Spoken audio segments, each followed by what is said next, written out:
Hey, you there. Thank you for watching, and welcome to Forge Designs Forever. Today I have a 6v6 custom match here on the most amazing New Access map generator. So let's go ahead and introduce our teams and our players. Starting off with Team 1 in the southwestern corner of the map, ending with Team 2 in the northeast. Again, this is Team 2, and this is Team 1. Taking a look at the rig air slot here for Team 1, at least given the location of his comm. It is Adam Caban playing as a Cybran in Light Oak 10 as a 900. To his east, we have an Amethyst Purple. It is the UEF of Broken Bicycle. Definitely unfortunate if his bicycle is broken. He is a 1500. To his north, we have in Chevy Crimson Cascade playing as a Cybran. He is a 1900. He is the highest rated player on Team 1. And in the game overall, just by a smidgen more than Team 2's highest rated player. To his west, we have in Barbie Pink, it is Brittle playing as a Seraphim. He is a 1400. To his northeast, we have in Stitch Blue, it is Boom King playing as a Seraphim as well. He is a 1500. And to his north in Glow in the Dark Green, it is Doombot T13 playing as an Aeon. He is an 1100. So for Team 1 side of the map for their faction makeup, they have 1 UEF, 2 Cybrans, 1 Aeon, and 2 Seraphims, which means they have all of the factions represented on their side of the map. Taking a look at Team 2's regular slot player first, we have in Ruby Red, it is Danky Kang playing as a Seraphim. He is a 1000 rated. To his west in Imperial Gray, it is Trato playing as a Cybran. He is a 1400. To his south in Tropical Ocean Blue is the UEF of Big Bang. So we have Boom King on Team 1 and Big Bang on Team 2. He is a UEF again. He's the highest rated player on Team 2 at 1800 rating. To his east, we have in Regal Purple, it is Vinyl 117. Definitely like the number at the end of it. Fan of course, Spartan 117 from Halo. He is a Seraphim for this match as a 1400. To his south, we have in Rust, it is Oh No playing as a UEF. He is a 1400 again in Rust. And rounding out Team 2's lineup, we have in Snow White, it is the UEF of Rick. He is a 1300. So for Team 2 side of the map, they have 3 UEF, 1 Cybran, 0 Aeon, and 2 Seraphim. So they don't have any Aeon, but they make up for it for having a little bit more UEF for Team 2. And again, as a reminder, Team 1 has all the factions on their side of the map. Taking a look at the reclaim situation before everybody goes and scoops it all up. Currently sitting at 23,000 mass. Actually, it's really 24,000 to be honest with you. So 2K mass per player to scoop up, and a lot of it essentially is just dotted all along here, roughly about. There is some reclaim towards the main bases a little bit behind that, but the majority of the reclaim resides in the middle of the map where we like to see it. So players rush to the middle and start shooting at one another. But taking a look at the mexes before, they're also a lot harder to see, or somewhat harder to see, I should say. We'll take a look at Team 1 side of that, being the southwestern corner. There is a Trimex here, here, here, here, here, here, and then I know there's another one here, and there's also a 6-star mix position here and another 6-star mix position here. So there's 7 Trimex positions and then 2 6-stars. So lots of expansions for players to grab, as well as a hefty amount of one-offs dotted along the middle of the map. So a lot of reclaim and lots of mexes. So I expect to see those ecos and other things skyrocket very, very quickly. Taking a look at where our players are headed off to in this game. Not really a lot of movement in the northwest side of things. Looks like it's going to be more happening in the middle. We have 4 players-ish that are kind of starting to define where they're going. We have Team 2's Big Bang Vinyl, who's also taking a lot of damage from that T1 position there. So that's not going to be fun for him if he is caught. But again, it should be super early in the game, so it shouldn't be a terrible, terrible thing for him to recover. We also see Team 2's Oh No and Rick moving in, again, a little bit more to the southeast, but still kind of staying relatively in the middle. And we see Vinyl moving in behind them. Team 1, I'm going to keep switching the teams. I know I am. Cascade's over here by himself pretty much. We do see that his next door neighbor of Bicycle's down here. Not a lot of opposition down here. I think we'll see the same thing over here in the northwest. I think things are going to be more focused kind of on this kind of not central ring, but kind of just mid-ring-ish. Maybe now a little bit, again, on that eastern or northwestern side. It's going to be more focused in the middle just because it's kind of a long way to go around. And given that it is a full 20 by 20, it's just going to take a while to get to the other side of the map versus just kind of cutting across. Granted, there are some mexes to grab in those corners, but I think early to mid and maybe even part of the late game, those will either be ignored or just held by one player, and then the other team just kind of either goes after them or doesn't. But there's no focus on them. I think more focus will kind of be on this more direct line between the bases, kind of like this. But from Team 1, we also see Boom King moving into the middle. And Doombot's been here for a little bit. He's getting a nice little production facility online. And then he might go this way straight across. Like I said, it looks like he is sending forces this way. Maybe trying to go after this production facility. But he's just maybe trying to hedge his bets and just ensure that there's no kind of just hook maneuver around that western side. We'll see what he ends up doing. We do see Team 1's Adam is really making his way to at least closer to the middle of the map. And then we also see Team 2's Denki King doing the same. And Trottil is moving in, again, on that almost same vector of just straight to the other side of the map, straight to that base that he's opposing. So again, like I said, we'll just see if players do kind of do more of a an L shape, a 90-degree angle, or if they do kind of a nice little hypotenuse kind of scenario. Closing in on Cascade, we see Team 2's Rick and Team 2's Oh No. They're in a good position to go after him. Gun has been started on board Cascade's comms, so the sooner they do it, the better. But unless they know that he's upgrading, which I highly doubt they know. Yeah, they haven't know any idea of what's going on. Same with Team 1. Again, it's preliminary scouting, just where are the main bases. Okay, we roughly know that they're there because that's where we are.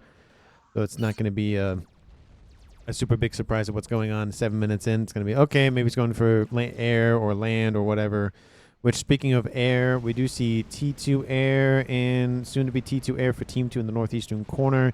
Team 1, T2 air, and T2 air. So it is going to be 2 air players per team, which, I mean, it is a full land map with a tiny smidgen of water, but not really enough to make any sort of focus on Navy.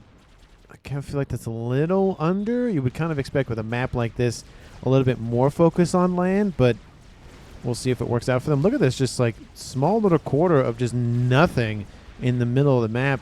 We see players are kind of starting to focus more on either the northwest or the southeast. But again, it's mainly along those lines of right about here and right about here kind of thing.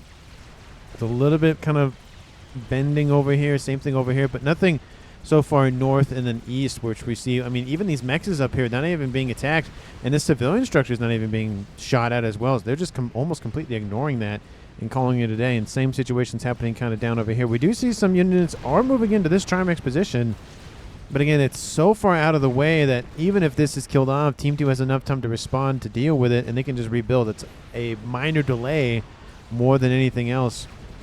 Up says Boom King, talking about the upgrade for Big Bang. Boom King. We have Doombot and Boom King. Doombot's going for T2. We have gun started for Denki King. We have gun started for Boom King. Gun started for Vinyl. We do see Cascade moving in a little bit. He's taking a tiny smidgen of damage, not too much. And Rick is actually all the way down here. He's actually between Team 1's Cascade and Broken Bicycle. That could be a nice little, pincer maneuver and go after him. But we also see that's the same situation here for Cascade, where he's between 2 players from Team 2 and 1 player from Team 1, which we kind of see that with Rick doing a little bit more of a movement northward, but it looks like he just wanted that mix and calling it a day. Cascade is inbound. The gun will finish on Vinyl's comm, and shots have been, these landed on Oh No's comm. He says, oh no. And now it's Vinyl versus Cascade. And they're at the same range. Cascade has a little bit less hit points than Vinyl, given the fact that it's Seraphim versus Cybern. But he just needs a smidgen more veterancy, and he'll catch up a little bit in that hit point department, only be behind about 500. Gun almost done for Denki. Shield started for Brittle. Not even going for... Shield started for Doombot. He has T2 and Speed online. Nano started for Boom King towards the kind of the north-mid situation. Vinyl starting to fall back. Amethyst purple units inbound from Broken Bicycle giving a little bit more leeway for Cascade to get out of there. And now we see Cascade starting to be pushed in on a couple of different sides. Couple of Nathas come say hi, and looks like they are being dealt with as we speak by interceptors from Team 1. Cascade did take some damage. He's at 1-star vet now. He's working in on his second. Vinyls almost at his 1-star vet. And he's going to be close to it. He needs probably 1 or 2 more Mantis kills to get to that 1-star vet. Nano repair about half done. T2 started on board Brittle's comm just to help assist over there. And then we see that Big Bang has T2 and gun on board. Trato starting to face some units from Doombot, and he's actually going to push and assist those forces up there. And we see wall section started for Team 2 just to, again, force the action a little bit more either this way or this way and kind of ignore that direct line of attack from the base to base. Gun started on Team 2's. Oh, no. He's dropped into the yellow, but he should be fine. He has his teammate of Vinyl nearby, and he's actually assisting the upgrade as well to get him up to speed pretty quickly. Gun started for Rick as well. He has T2 on board. So we'll have 3 gun comms from Team 2 and 1 from Team 1. I think Broken Bicycle went for, he went for T2, so no gun on board, but he might be going for T2 PD to kind of just force the engagement again more towards the north and not down here, and he can secure his mixes in his bag down there. T2 started on board Danky Kang's comm, and gun is now done, almost done, I should say, on board Oh No's comm. I don't think he'll go for Nano, especially with Vinyl nearby. We have T2 PD coming online for Cascade. That might slow him down a little bit. There's more of them coming into range. Oh, he's like, yeah, even though the tickle cannons, I don't want to risk it. He drops almost into the red because of that. And let's see if he actually does. No, he doesn't. Almost. Oh, he did drop into the red just barely. And now we see Stealth started on board Cascade. That's going to help him catch up to Vinyl and actually surpass him. He'll get up to 13,000 and be ahead of Vinyl, at least a little bit for now. Forces now not going after Cascade's comm, but going in for the middle. We have reinforcements from this base moving in to intercept them from Oh No. And again, Cascade and Oh No are the highest rated players of the game, so they're probably focused on just one another for now. Western side, we have Boom King being surrounded by Big Bang's forces. It is Nano and Gun versus Gun and T2. He's at no vet. Big Bang's at almost 2-star vet, and I think he's going to drop here. 16, 12, 800, 700, 500, 400. There he goes. Big Bang does receive a little bit of the AoE splash from the comm, but that is a win for Team 2. And again, Team 2 is over here, and Team 1 is over here. Drops this game to a 6v5 in Team 2's favor. T2 now done on board Brittle's comm. He's going for attack missile on board to help snipe at some of the mexes from Team 2. And Doombot is pushing in with that T2 engineering suite on board, getting some PD to secure a little bit of this reclaim field and pushing back Trotil's forces and essentially kind of boxing them in. Not necessarily boxing, but just kind of saying, hey, you can't go past this line no more. This is my territory. Go away.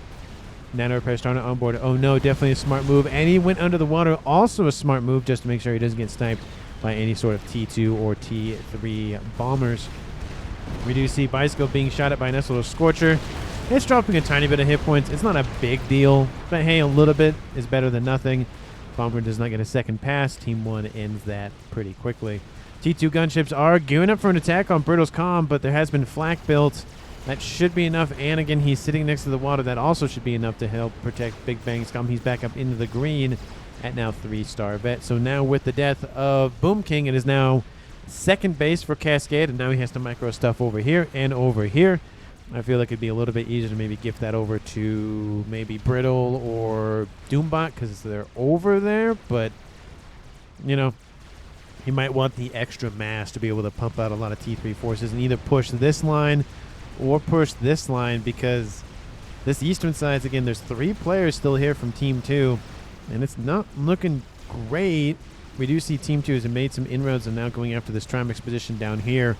So now we see that there's a little bit of bleeding on the eastern side. And again, the western side being down to players, not helping things as well. It is a big map. It has a lot of area to cover.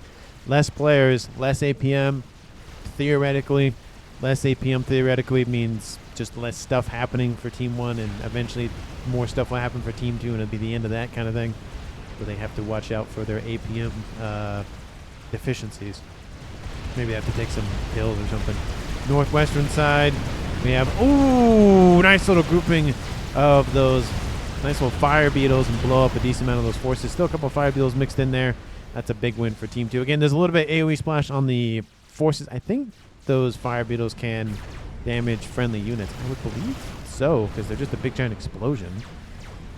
Suicide weapon, EMP weapon, transport. Yeah, I feel like they would do that, but I could be mistaken about that. Let me know down in the comments if I'm correct with that. I think I am.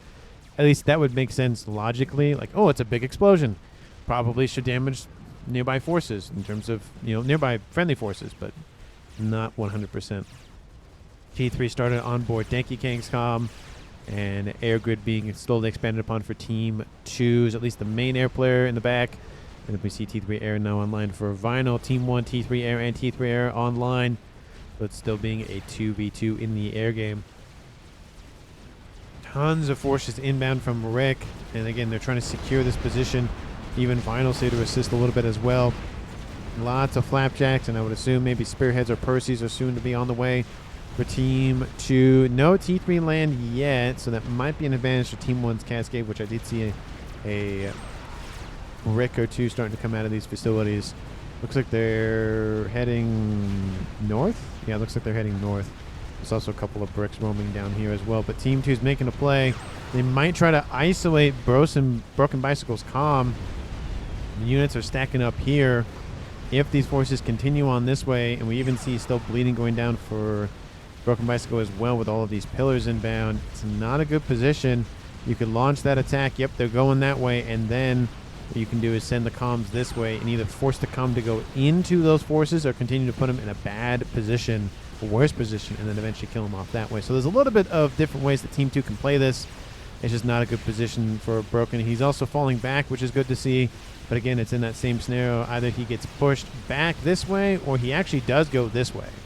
So it's kind of not a great scenario. But Brittle's being surrounded by some Titans, some pillars. Not a good scenario to be in. Gun, T2, and missile on board. And he's going to go the way of the Dodo Bird. Most of those forces are dealt with by the explosion of Brittle's comm. But nice double kill from Team 2's Big Bang. That's Boom King and Brittle wiped off the board. It's now at 16 minutes, a 6v4 in favor of Team 2. And again, it's now a 3-2 advantage. So if Team 2 loses 2 players to Team 1's, actually they have to lose the 3-2. So they'd have to be 2-2. Then they'd still have 2 players left. Northwestern side, Doombot has the shield now offline.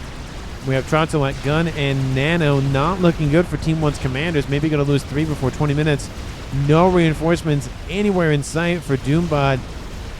And I think Trotzel's just going to go for it and be done with it. Dropping the comm about 50% hit points and falling. Couple of Team 1 Furfurs and whatnot, but that's not really going to help Doombot survive. And those forces actually are going this way. I'm being 3v1, says Doombot. Same, says Bicycle. It's just not being in a great scenario for Team 1. Doombot's dropping almost into the red. His shield will not come online in time if the damage continues. Trotzel, again, might not be in a good position, but he might just be going for the kill anyways. Getting rid of half the players for 20 minutes is definitely a good idea, at least for Team 2, at least for now. And Doombot's just going to go for it. And he does get the murder-suicide. There it is. There was enough damage done to those forces from Doombot to get a draw with him and Trotzel. So now it's a 5v3, still in favor for Team 2, but Team 1 does score kill nonetheless. A nice suicide there. I mean, again, like I said, it drops Team 1 down to half. So there is that. But it depends. It just depends on if that was the best move for Trotzel. But it does give Big Bang another base. So he's on 2 bases now. That's a lot of influence for him. Look at all the blue up here. That's a lot. And we see those forces continuing to push. And now Brittle's, not Brittle's, but this was Doombot's base is being hit by pillars from Team 2. And it's just not looking good for Cascade from microing everything. He's actually going to fall back. Because, again, if he dies, then it's 2 players left, and it's not a good scenario. Your lane was open to air, says Vinyl. And in the south, while we were watching what's going on up there, we have forces still inbound from Team 2's Rick continuing to just push. And now that's the main base of Broken Bicycle under a threat. Team 2 is ignoring this little position for now and deciding to just go around it. We do see some gunships inbound from Team 1's Adam to assist, and that's helping to deal with the remaining of those forces. The main base is fine, but a lot of the infrastructure in between this and this is pretty much gone. Team 1 on the southern side is really hurting as well. Western side, the main base, once belonging to Doombot, is now essentially gone. We have Othams inbound from Cascade to assist, but again, it's just trying to stem the bleeding at this point. Team 1's going to be down in eco for a while if they can recover. I guess they can. There's always there's a will, there's a way. Team 2 at about 200 mass in their favor. And again, it's a 5v3 game, so 2 comms ahead left alive. Still, Danky King almost done with that T3 upgrade. Been really working on that thing for a while now. And a couple of the last remaining little fire beetles are being dealt with. Ilshi going to deal with that. Does get EMP'd for middle of a second, a brief second. And Opham's continuing to push back. Oh, and I will note, I mean, now it's not Harbingers, but for those of you who haven't seen, I have a post on the channel for the name of the Harbingers, and as of right now, it's very close. I mean, I think one of them is leading by about 3%, all of them were in like the 30% range, so it's really close race between Horde, Harem, and Horde, Harem, and Host. Horde, Harem, and Host for Harbingers. So alliteration going on over there, any choice there, but it's a very close race, so I'm really surprised by that. The one for the Perseus, there was kind of a lead for one, and then there was definitely lead for another one, so there was really no, it's a tight race kind of thing, at least every time I check. But this one, it's very close. I'm really grateful for all the participation there. In the south, still nothing going really great here for Team 1's Broken Bicycle. It's still more forces crashing onto the front line. T3 land still not done for Rick. Again, I feel like that's such a missed opportunity for him. We have a couple of strap bombers inbound from Team 2's Vinyl going after, it looks like, the base right here. Going to drop a nice little radar system. That's going to go down, and that nice little brick's not going to have a fun time as well. There that goes, and that's almost that entire base gone. The PD is gone at a bare minimum. It does open the door for some forces to just run over and deal with it. We do see some stacking up of bricks from Cascade in the middle. Ravagers now coming online for Oh No. That's going to help secure the middle line quite nicely and prevent any sort of invasions for now.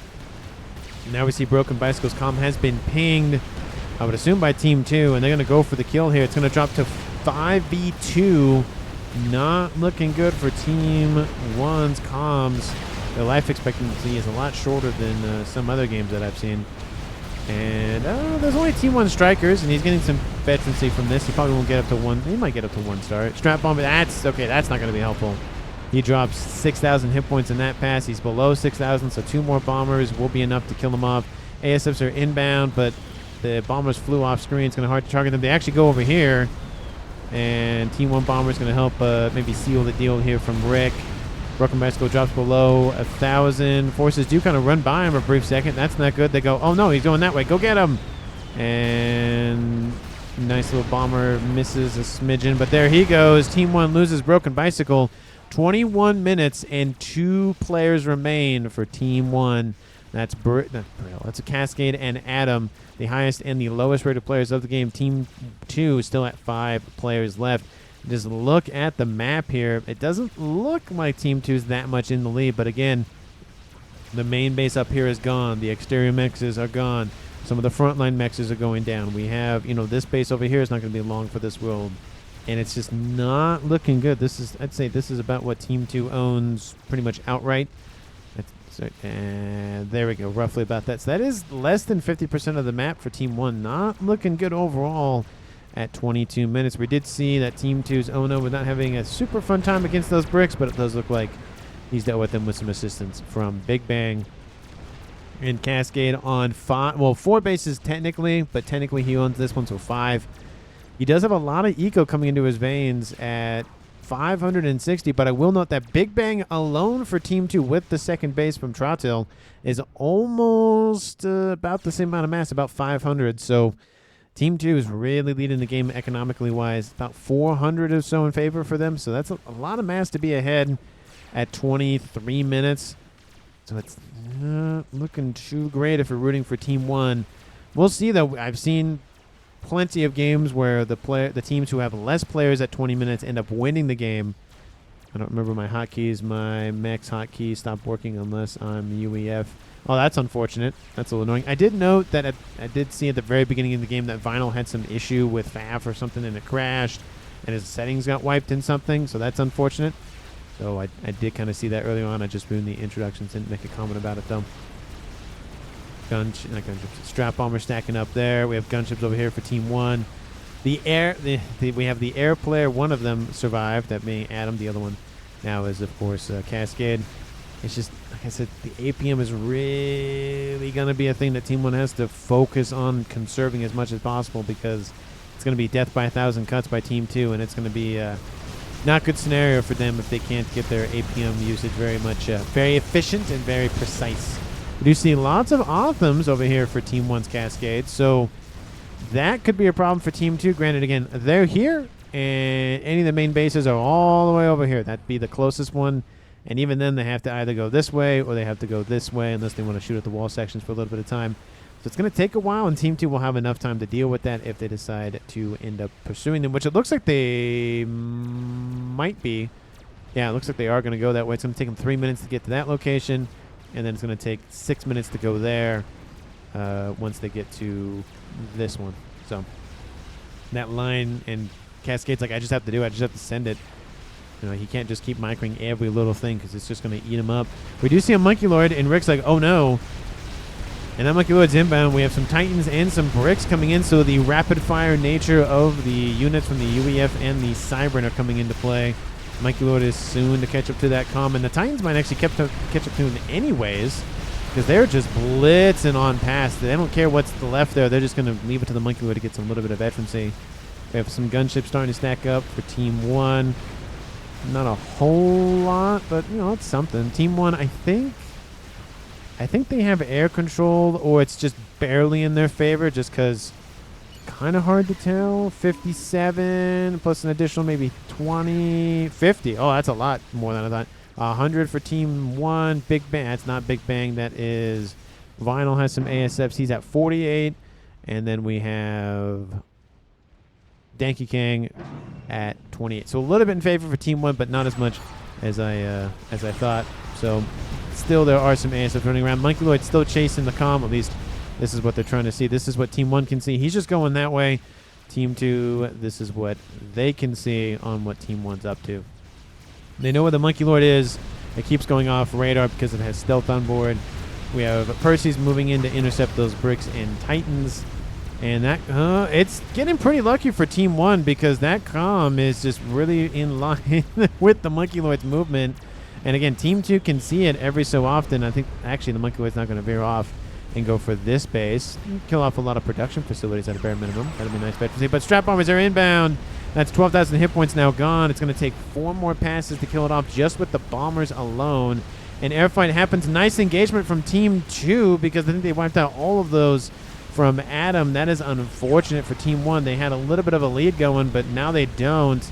Cascade the turns, kind of favoring him a little bit. It's going to be, I think, a net 0 for both teams. And Titan's going to get some veterancy, maybe. There are Percy's inbound, and that's going to be the end of that Monkey Lord. Lovely attempt, but didn't kill off any of the facilities at a bare minimum. So, almost veterancy, but the Percy's came in and went, nope. See ya, bye. Is that a charge of Percy's? 2, 4, 6, 8, 10. Hey, that's a charge of Percy's from Team 2's. Oh no, love to see it. We have Cascade going to build some shields. Maybe he'll build a big ticket item over here. I mean, he's already getting some Seraphim shielding and a stealth field, so maybe Nuke, maybe T3 artillery, something to get the game rolling in the long range deck. Yothotha online for him as well. Still hasn't secured this position yet. And again, that's 5 mexes he's losing out on. Let's say they're single ring T2 mexes, a 9. That's 45 mass a second he's missing out on. Team 2 still skyrocketing in the eco. It's 1.7 to 1.0. 1.8 is just, again, a little bit back and forth. So let's say a solid 600 in favor for Team 2. At 27 minutes, Team 1, again, only has Cascade and Adam. And Team 2 has only lost Trottel. So, again, it's a 5v2 in favor of Team 2. And if they lose 2 players to Team 1's 1 player, they'll be left with 1 player left, and that'll be the win for them. In terms of the map territory, we do see a little bit more pushback, I think, from Team 1. But again, there's a lot of unclaimed mexes just all dotted around the map. So it's going to be a little bit of a struggle to get up to where Team 2 is with the economy-wise. But let me know down in the comments who you think is going to currently win. And there's my setting got deleted and I'm manually doing everything. That is sucky. That's unfortunate when you're so used to all of the macros. Those, I knew what the word was. I got there. And it's kind of hard to go back and do that. But anyways, thank you so much for watching. I really do appreciate it. If you haven't done so already, please like the video and subscribe to the channel. Thank you so much for watching. I really, really, really do appreciate it. And again, let me know down in the comments who you think is going to currently win. It is not out of the realm of possibility that Team 1 can win, but it's going to be an uphill battle for sure for them. But again, the game does last to about 47 minutes. So plenty of time for Team 1 to come back. And then T3 SMD online for Big Bang. It's going to help secure the airfield as well in terms of a nuke from Team 1. No SMD, no SMD, and no SMD. So essentially these two bases will be protected. That's really about it. So if Team 1 goes for a nuke now, they might be able to capitalize on one, maybe even two bases. And that will definitely help bring back Team 1 in the economy-wise. But if Cascade he's 1900. He knows what he's doing, and he's getting mexes back online over here. He is escorting his chicken. I would love to see some AA from him just to get lightning tanks or bouncers or something. And maybe a parashield or two, or a T3 parashield or two. Just kind of a little bit more protection. But again, I do love the escort nonetheless. You see it sometimes, you don't see it sometimes, but I do love to see it nonetheless. Air grid being expanded upon. He's going for an Awasa bomber. That might help, but I don't know. Having that thing crash land on Team 2 is probably not a good idea considering the economy difference. Team 2 is leading the reclaim a little bit, not by a terrible amount though, but it's just one of those scenarios where giving them more mass is probably not a good idea. Giving your opponent mass regardless is not a good idea. Giving your opponent mass when they're so far ahead in the ego, granted Team 1 doesn't know that, also not a good idea. And I have to do each upgrade manually on... Oh, that sucks. Oh, that's unfortunate. Yeah, he's talking about how he's essentially playing 400 points rating down just because he has to do all the micro. These things aren't automated, essentially, and so it just makes it hard to be optimized for his APM usage. So it is unfortunate, but I think Brownell's doing pretty good nonetheless. He's sitting at 214 is a little bit low, especially at this point. He doesn't really have a lot of the map as well. He just has a couple of mexes here and his main base mexes and a couple of one-offs. He doesn't really have a lot of mexes to begin with anyways, so he's kind of hamstringed by that as well. Kind of limited, I should say, by that. We AFK gamer says Trottil. In the north, forces stacking up. Where'd that? No, chickens right here. Still a lot of Othams. One brick, because why not? That's the leader of the Othams is that one little brick. Lots of bricks here. Do like the parashield mixed in there. Titan as well. What is up with just like one unit from a different faction in a mix of a different faction's army? Like we'll have one Percy in a sea of bricks because why not? AFK uninstall please, says Vinyl. T2 started on board. Adams comm in the southwestern corner. Going for more air grid. Still no movement. Looks like he's just going to protect his comm. That's, again, definitely a smart play. It would be very, very risky to go Telemazer, and he wants to make sure that if Team 2 goes for him, which they can't because the only Cybern on Team 2 is dead, then he's protected nonetheless. Army, whatever the case may be. Awasa Bomber online. 31 minutes on the clock, 52,000 hit points. It's definitely a risk. If you can go after the armies and maybe some of the the exterior mech positions, that might be enough to just slowly claw back from the eco deficiency that they're facing, just so that the forces can push in on the ground, and then they go after other mechs. It's kind of a nice cascade effect. There's the joke there. But we'll see what he ends up doing with it. Bomber is going to drop. There is some AA nearby. It's going to drop him in the yellow at least. Nice little central placement there. They're actually somewhat walking into it, so that'll help kill off some units there. 9,000 mass killed. ASFs are inbound. Where the ASFs, Team 1 is waiting for it. Team 2, are they going to go for it? No, they call back.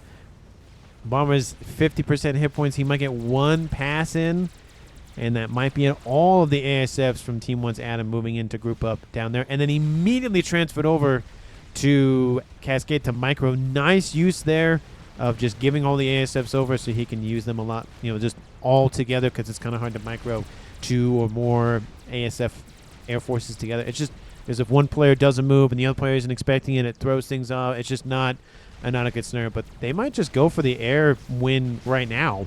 There's some ASFs inbound from Bino, and he's like, oh no, they're coming. And let's see, they should see that. Oh, they see it. It's inbound. That's not going to be fun. Bomber inbound for a nice little target of Percy's and a Fat Boy. A little bit of Cougars in there, but that's a lot of dead Percy's. That's definitely a charge or two of Percy's. I was almost that 1-star bet. Another group of forces down here. The ASFs acting as nice little shields so that the ASFs from Team 2 are nowhere near them. Oh, he's going to go for it. ASFs from Team 2 have to go for it. They're going to go for the fight. They missed the bomber, at least initially. And we see the ones from Bino trying to catch up to him, almost immediately annihilated. The bomber will be killed off in this engagement. Oh, there it goes. Yep, just barely. But Team 1 wins the air fight. And that is going to be air supremacy at a bare minimum. He's sitting at over 150 or so ASF. So, yeah, roughly about that. There's a couple of interceptors. Did I not do the right command? I did. Okay, no, I did. Okay. But that's a win for Team 1. Again, the mass does land on Team 2's doorstep right next to Rick's T3 air headquarters. But they did kill some stuff off on the ground. They just have to capitalize on it, because if they don't, then it's not really going to be worth it getting the air control anyways. You got to use what you have and use it while you have it. Being protected in there for Cascade. SMD being built. Love to see that. Team 2, any signs of endgame? Well, we do see an artillery started for them, at least soon to be started, at least thought about. Bug done here for Team 2. Can't really use that. They can. The only problem is Team 1 has air dominance, air supremacy, so it doesn't really make sense to just send it out into the wild, because it's just going to get eviscerated. And then that mass is now dumped wherever that bug is ended up killed off. And Mass Fab Farm, love to see it. Don't like that he's there in the middle of that Mass Fab Farm, because, again, Cascade and Death is what that's waiting for him. But, hey, he is underneath shield coverage at a bare minimum, so I do appreciate that. And then air good being expanded upon, of course, for Vinyl as well. I love the X's over here for all the E-storage. Unlike that other game that we saw yesterday where there's just a line of E-storage, and it took forever for that thing to be shot at. That was a fun game. It was a 2,000+ average rating game. It was a very fun game to cast. But man, there was just like that line of Cascade. No, line of Cascade possible E. It starts like, why aren't you shooting it? You know where it is. It's a lot of storage. You can just wipe off the map. No. Guy without brain died first. Says that they're just commenting in all chat about what's going on with just the players and what they're doing and the whatnot. Cascade, his eco's now at 1.2, so still in the lead for player who's producing the most, but Big Bane's still right on his tail, 1.1K. Team 2 almost crossing into the 2 times department of producing double the amount of mass that Team 1 is. That is just an insane amount of mass, and they haven't really done a lot with it, to be fair. We do see a satellite online. Again, love to get one of those online for UEF all the time, just to get constant vision and a little bit of damage on the mexes. Always a good move. Always a good move. We do see more air grid, but nothing else in the long-range department for Team 1 yet. Looks like he's just prepping a bunch of facilities to pump out land units. Megalith on the western side is going to get overwhelmed by Optims. These have been stacking up for a while. Hey, there's more bricks than just one here. That's good to see. Look at the hit points. Just immediately just be shredded off of that Megalith. And as a reminder, the Uthotha is 67,000, 110,000 base hit points for the Megalith. So the fact that the Uthotha has a little bit over half, all the Optims really help to compensate for that. And lots of forces. This is going to be a loss for Team 1. If the Uthotha can at least get in the middle of the land forces and die, the Ion Storm might help to offset the lack in numbers for them. And if the bricks continue to just actually continue to move southward, they might just end up killing the Uthotha on the way and ioning themselves to death anyways. Gunships, bombers, something needs to be deployed by Team 1. We have Voltus, some of them inbound. I don't think there's any AA in the mix. So the chicken is down. The bricks need to move. They're going to move a little bit to the west, so some of these forces will be singed. These ones won't be. So unfortunately for Team 1, it didn't really work out that way. But hey, look, a couple of forces are dead due to the Ion Storm. So hey, it's better than nothing. ASFs. Again, there's a lot of ASFs for Team 1, and that's great. And we do see some gunships popping up. They need to capitalize on the air while they have it, because Team 2 is getting AA defenses. It's going to be very difficult to push in and deal with whatever that Team 2 sends at them if they can't strike back at the bases from Team 2. So it's going to be a not great scenario. They need to start sniping at the eco a little bit. You know, there's a couple of sets of mixes that are easily vulnerable and can be wiped out pretty quickly. And something about Vinyl being annoyed about all the pinging from Team 2. Is that line of E storages? Yes, it is. Of course it is. Right through the air grid of Team 1's Cascade. That's where it's prepped to go. We have gunships inbound, satellites still moving in, ASFs coming in to assist with protection of said gunships. And Fatty has been spotted by Boom King. 36 minutes on the clock. This is kind of turning into a survival match at this point. You won, says Trotzel. And second satellite. Oh, second artillery piece coming online for Team 2's Boom King. Artillery piece almost done for Oh No, and that's an Oh No for Team 1. If they don't deal with that soon, that's not great. Air grid not shielded. At least the majority of it isn't shielded. This isn't shielded. So that lead that they're having in air might come to an end very quickly. Oh, there it is. There it is, ladies and gentlemen. Game Ender has made its appearance. 37 minutes on the clock. And that might be the winning. If it gets finished and they can pump out enough, it's going to be the winning move. You might want to go after this first. There's an SMD here. Yeah, it'll prevent a couple of YOLOs from landing. But there's a satellite and an artillery piece. Granted, I don't think Team 1 even knows what's going on over there. Nope. No idea what's going on over there. They are completely blind. Again, Team 2 has prepped a lot of AA in the interim. At least, maybe not necessarily up here, but down over here where Oh No is, you can see these sites over here. So it's really, if you just don't go this way, then you should be fine to go around. Satellite over top of the air grid. Shields being built now. YOLO's still in the red, but it's almost in the yellow, so almost 25% done with that. Definitely needs more shields on this side. He's completely protected on this western side, though, and he's staying, I think that's out of range of the explosion, so if this blows up, he should be fine. Because I think the explosion, it's a little bit bigger than no, it's a little bit smaller than the Paragon, I think is what it is. But definitely concerning. P-Gen's going down. That's not good. Cascading going down. That's not fun. Shields are coming online. There goes a P-Gen. There goes another P-Gen. Anti-air. Better with Stormtroopers than T3. Especially the Cybern ones. Yeah. I mean, you know. T2. I don't know. I mean, I feel like it depends on the unit you're trying to shoot at. If you're shooting at gunships, I'd rather have flak. But if you're shooting at ASF, I'd rather have like SAM sites or T3AA. Is there a mute function in game? If not, the devs need to get one. I'm assuming it's about the pinging is what he's talking about. Configure chat in chat window. Oh, that's cool. I didn't know about yes, but not pings. Oh, okay. Well, good to know that. Fat Boy in the middle just hanging out. Team 2 being very quiet. Lots of Percy's and whatnot stacking up around this Fat Boy on the eastern side. And again, Team 2 not pushing in a whole lot. Artillery coming online for Ricks. We have artillery. So soon to be 3 of them for Team 2. Bug that hasn't done pretty much anything all game because Team 1 has air control. And we have a counter YOLO coming online for Danky King. It's going to be only a matter of time before shots are fired. And a regular nuke online for Adam. Love to see that. YOLO is about the same department. Shields coming online. I think Team 2 knows about it. They see this. And looks like the satellite might veer that way. It looks like mexes are going down. Shields are trying to be built in time. I don't think it's going to happen. Air grid is not looking good. More shields being built to protect the power, of course. Just not looking good for Team 1. Again, that third artillery comes online soon, and that might be enough to pierce most shielding. We do see another artillery is already half done. I don't see any more online yet. SMD being built for Big Bang. I think Team 2 has noticed it, or at least have an idea of what's going on. And nobody has died for a while, so there's that. It's still a 5v2 game, but again, like I said, it's kind of turned into a survival match at this point for Team 1. It's how long can they withstand all the bombardment before the YOLO comes online. It's half done. How's the one from Team 2?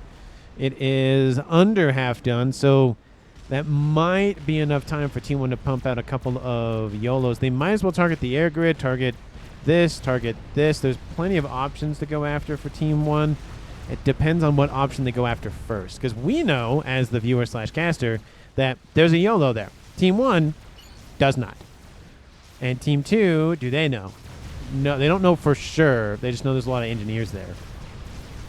They just go with all units to the center. These won't understand how to stop, says Trottil. So Trottil being like, just go for it and be done with it kind of thing. We have forces moving in down here.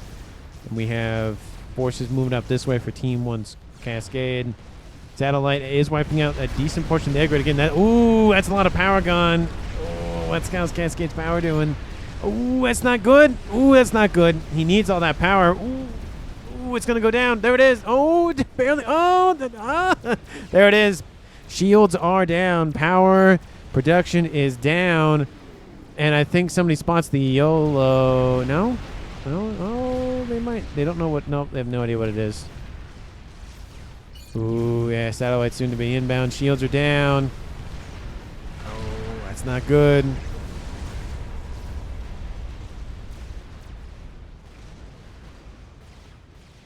And now Trottel's talking about how Team 2 is making some mobile AA strap bombers over the top. Going after, I guess, a couple of... No? I guess they didn't go after the bricks. Never mind. And how's the power doing? It's still going for the YOLO. Oh, the power... Oh, here comes the satellite. Oh, shields pop online and then offline. There it is. It has been spotted. Oh, Team 1's Cascade, how you doing for the YOLO? Oh, he's almost back. Fix it. Shields need to pop online. There it is. Shields are back online. Ooh, the YOLO did take a hit there. How's Team 2's YOLO doing? It is still in the yellow, but it's almost in the green. Team 1's still in the lead. They would have almost been done with it had the power preserves not been depleted.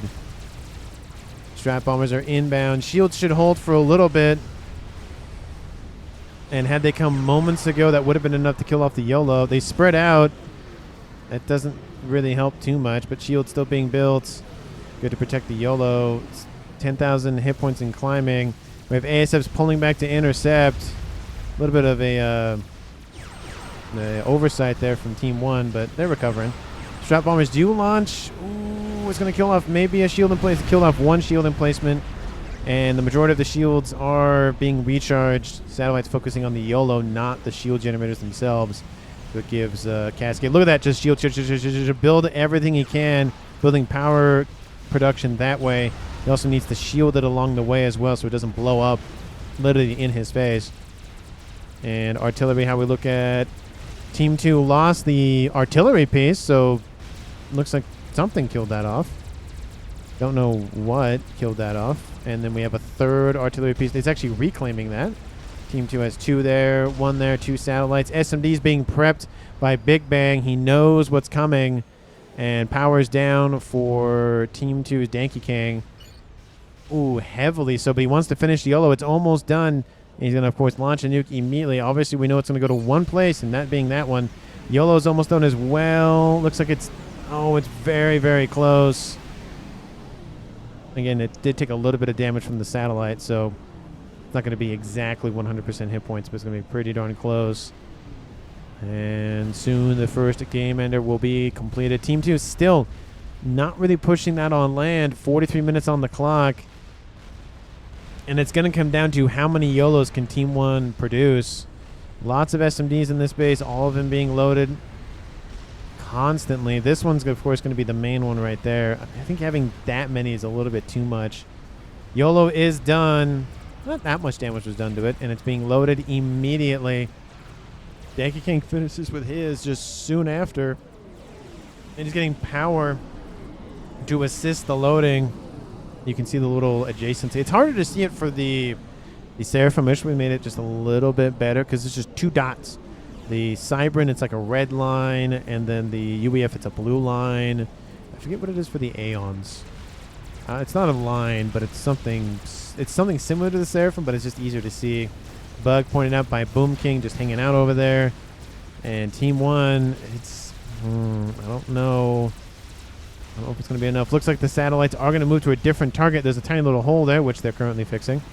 Nuke is almost loaded, so there's a regular nuke online for Team 1. SMD is being built in this base, and I think the eco, it's more than 2 to 1.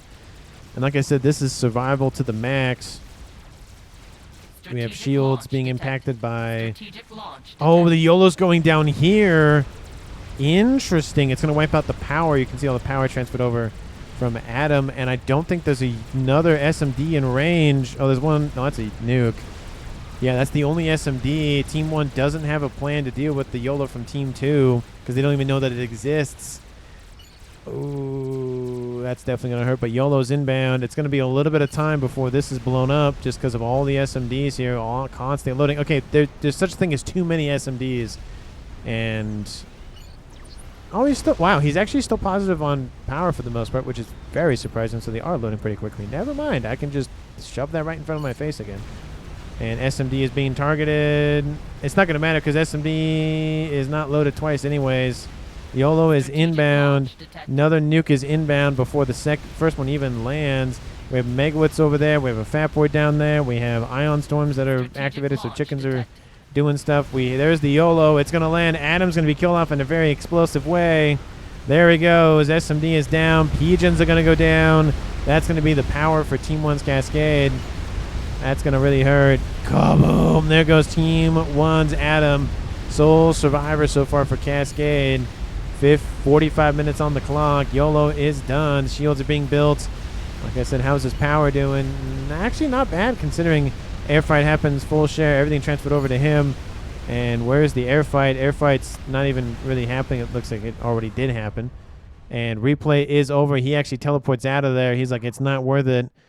And Team 2 wins the game due to one YOLO from Team 2. And again, even if it wasn't for the YOLO, you had the land going down here. You had the land, some of it inbound here and here. You had a lot of things going. I mean, Team 2's eco was insane. There's a lot of things going down for Team 2. So it kind of did turn into kind of a one-sided match, about the 20-minute mark or so. And it just was APM tax. Team 2 didn't really need to worry about being attacked, because Team 1 was constantly on the defensive, so they could just focus on building eco. They eco, and then just ran over Team 1. And 2 YOLOs were built.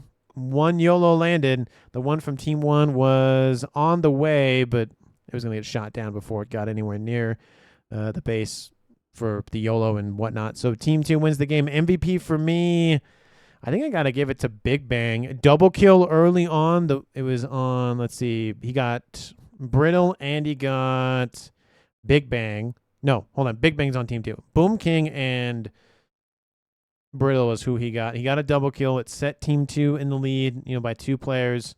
And then, obviously Trato got a kill and a withdrawal, so it was a 5v3 for a while. So it was very much in the lead for APM since about the 15, 20-minute mark, and it did set up Team 2 for success that way. So let me know down in the comments who you agree with MVP or not, who you would pick for MVP. Thank you so much for watching to this point in the video. Hopefully you've enjoyed. If you have, please, again, like the video, subscribe to the channel, and I will see all of you in the next one.